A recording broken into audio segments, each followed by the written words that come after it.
Olá, quinto ano, bom dia, meus amores. Olha, nós vamos estar iniciando as nossas avaliações e hoje a prova está revisando com vocês alguns conteúdos. Não são todos, porque você já está aí em uma semana, né, com o processo de revisão. Então, vamos estar com alguns conteúdos e os demais vocês já encontram nas nossas aulas, tá bom? Então, hoje vamos estar revisando energia. Vamos estar revisando composição e decomposição também da matéria, ciclo da água, tá? Então, meus amores, nós sabemos que a mistura, para ela ser separada, ela passa por processos, não é isso? Antes, vamos estar relembrando que é um tipo de mistura heterogênea e mistura homogênea. A mistura heterogênea é aquela que apresenta duas ou mais fases. Por exemplo, a mistura do óleo mais água é o que? Uma mistura heterogênea, porque ela apresenta duas fases, ou seja, o óleo não se mistura com água. Mas quando tem o sal mais a água, é uma mistura homogênea. Por que uma mistura homogênea? Porque você não consegue, né, perceber que ali tem duas substâncias. Por isso que é chamado de mistura homogênea, ou seja, apresenta uma única fase, ok? E dentre os processos de separação dessas misturas, temos aí a peneiração, a filtração, o processo de decantação. Então, vamos estar aí relembrando todos estes processos, ok? Primeiro, vamos estar relembrando a peneiração ou tamização. É aquele processo que nós utilizamos para deixar, né, os componentes ainda mais o que finos, mais separados. É utilizado para, por exemplo, a areia fina e areia grossa, a peneiração da farinha. Às vezes a farinha está com aquelas bolinhas de peneira, né? Isso para separar a parte mais grossa, né? Isso da parte mais fina da farinha. Então, essas substâncias, o que acontece? Elas têm diâmetros diferentes, esses componentes. Também vamos estar relembrando a filtração. É muito simples. Ele é usado para separar um sólido de um líquido. Para filtrar, nós usamos o filtro. Temos aí exemplo com a café, filtrar água, aspirar pó, né? Isso são exemplos de filtração. Lembrando que para fazer a filtração, você separa o quê? Um componente sólido, tipo pó, de um líquido, que é a água. Também temos o processo de decantação. Como é que eu uso o processo de decantação? Quando eu tenho substância sólida com líquida ou líquido e líquido. É o método utilizado para separar as misturas que heterogêneas, que apresenta duas ou mais fases. São, exemplo, a água barrenta, a água e o óleo. Então, essas misturas, ela passa pelo processo de decantação. Vamos agora estar dando uma revisada, né, sobre ciências, os tipos de energia, que também vai estar aí na prova de vocês. Nós conhecemos alguns tipos de energia e também a sua classificação, os que são energia renováveis e os que são energia não renováveis. Então, aqui na tela nós temos energia solar, energia eólica, temos aqui a termoelétrica, temos a gravitacional, temos a energia hidrelétrica. Então, vamos lá. Então, primeiramente, vocês precisam saber o que é uma fonte de energia renovável e uma não renovável para estar classificando os tipos de energia. As não renováveis são aquelas que vão se renovar por muito tempo, ou seja, pode até não se renovar, já que demora tanto tempo, a gente não vai estar aqui para saber. Então, esse processo leva aí milhões de anos, por isso são não renováveis, ou também conhecida como energia suja, porque polui o meio ambiente. São exemplos: o petróleo, o carvão mineral, o gás natural, o xisto, a energia nuclear, né? Todos esses tipos de energias aí originada dos combustíveis fósseis, tá?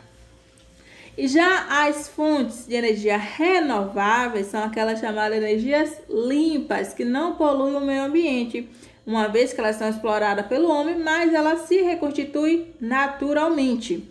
São aí o ar, a água e a vegetação. E quais são as energias? A energia do ar, energia eólica, não é isso? Do vento. A energia da água, energia hidrelétrica. Da vegetação, nós vamos estar vendo.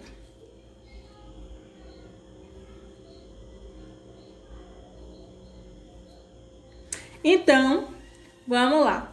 As energias renováveis são a solar, a eólica, a hídrica, a biomassa, a geotérmica e as ondas, tá? Então, a solar é aquela que provém da luz do sol, não é isso? A eólica, aqui é originada aí dos ventos. As hídricas são da água hidrelétrica, não é isso? Lembrando, pessoal, que é a energia mais consumida em todo o país, ok? A biomassa, energia através dos resíduos florestais, da indústria, da madeira, tá? E a geotérmica provém do aproveitamento do calor interior. Vamos agora, meus amores, revisar os predadores da Amazônia. Esse conteúdo, pede que quando você estiver estudando, vocês tenham bastante atenção pelo fato que, quando nós falamos predadores da Amazônia, nós às vezes até mencionamos assim como se fossem os animais. Mas, na verdade, os animais são predadores da natureza.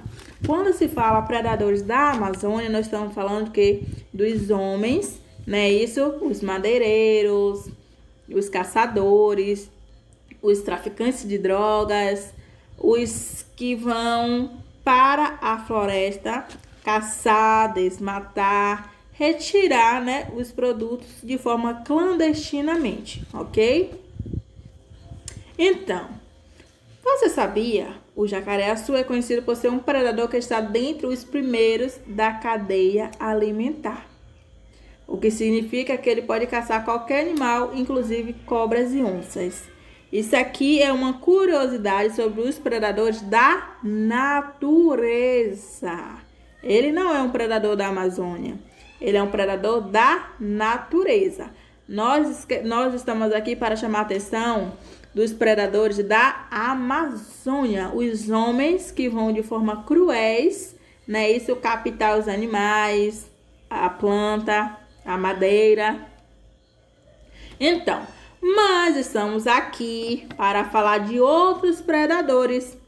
E quem são esses predadores? Como mencionaram, os homens. A quantidade de predadores na Amazônia é a prova da falta de ética dos seres humanos, a prova da falta de respeito com a natureza, com o meio ambiente, com a floresta. Então, com isso, o que acontece? Acontece o tráfico de animais. Também temos aí os madeireiros clandestinos, os caçadores clandestinos, que provocam o desmatamento e os animais ficam vulneráveis. A maioria desses animais, ele acaba morrendo. Por quê? Eles são capturados. Mas, ao ponto que eles são capturados, às vezes acontece ali algum acidente, tem que atirar neles para poder pegar, né? E no caminho, eles morrem. Então, o que mais provoca a morte desses animais, além do tráfico, é o que? O trajeto, né? O caminho que esses animais percorrem da natureza até a casa desses caçadores, ok? Nós sabemos que o desmatamento, eles provocam sérios danos na natureza. Inclusive, eles fazem o que? Acabam com os habitats naturais dos animais. Muitos animais, como as aves, eles vivem nas copas das árvores, da floresta, na mata. E quando essas árvores são desmatadas, o que acontece? Esses animais ficam vulneráveis. O que aconteceu em uma cidade aqui recente, no nosso estado, se não me engano, foi a cidade de Ilhéus. Foi uma cidade recente que retiraram algumas plantas, né, algumas árvores, E nessas árvores tinham aí vários passarinhos, vários animais que viviam nela e elas ficaram sem o seu habitat natural.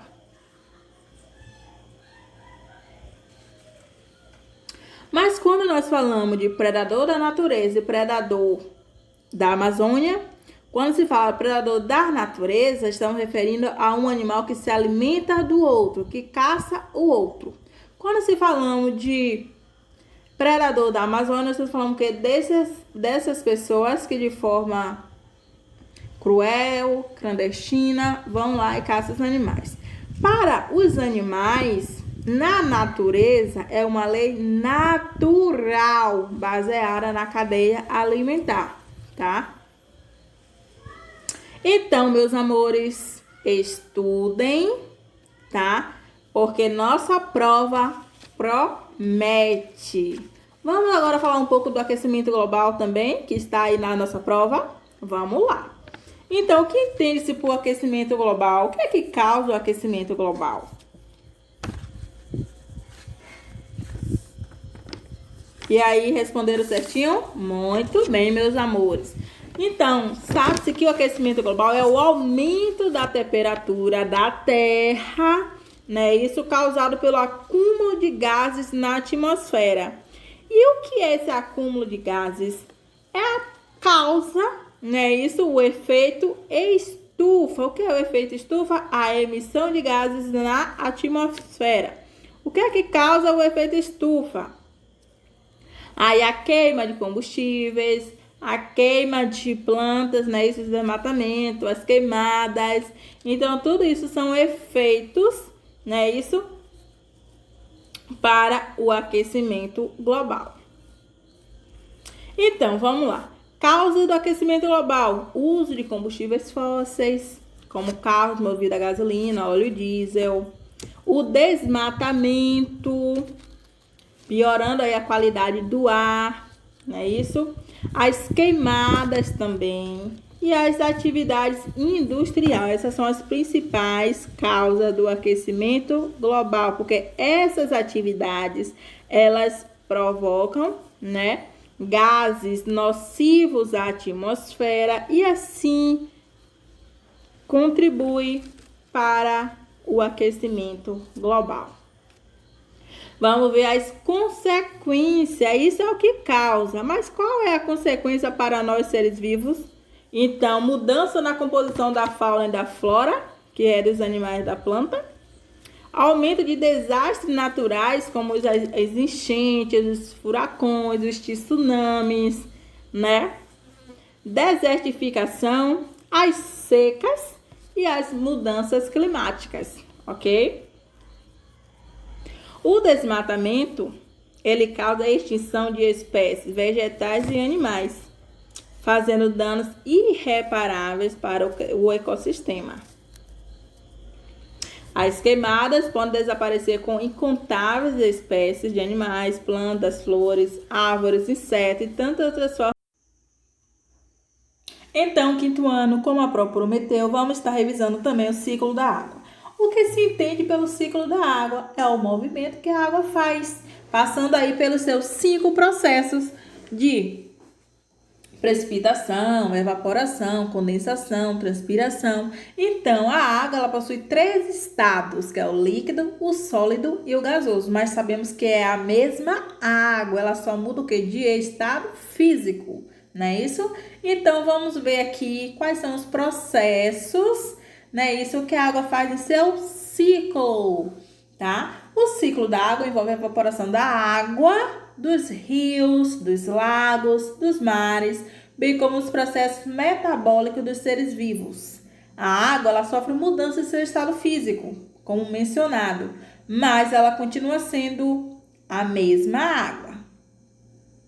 Então, meus amores, quais são os processos, né, que passa aí o ciclo da água?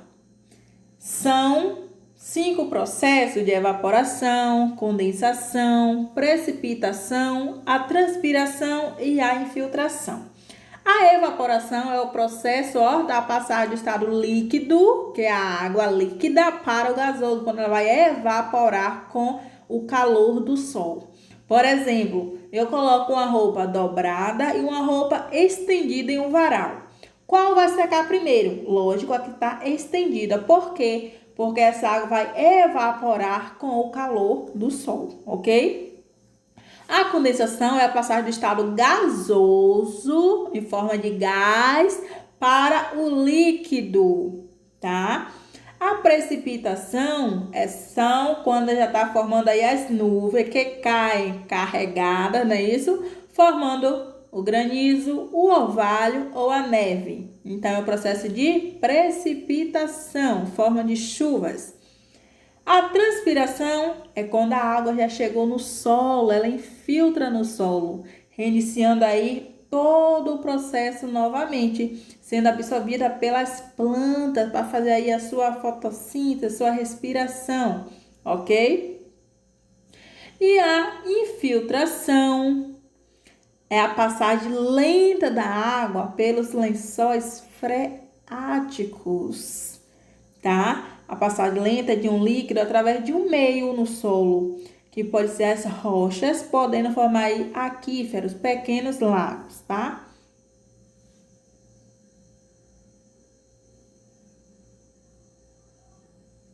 Apesar das denominações da água superficial, ou água subterrânea, ou água da atmosfera, é a mesma água.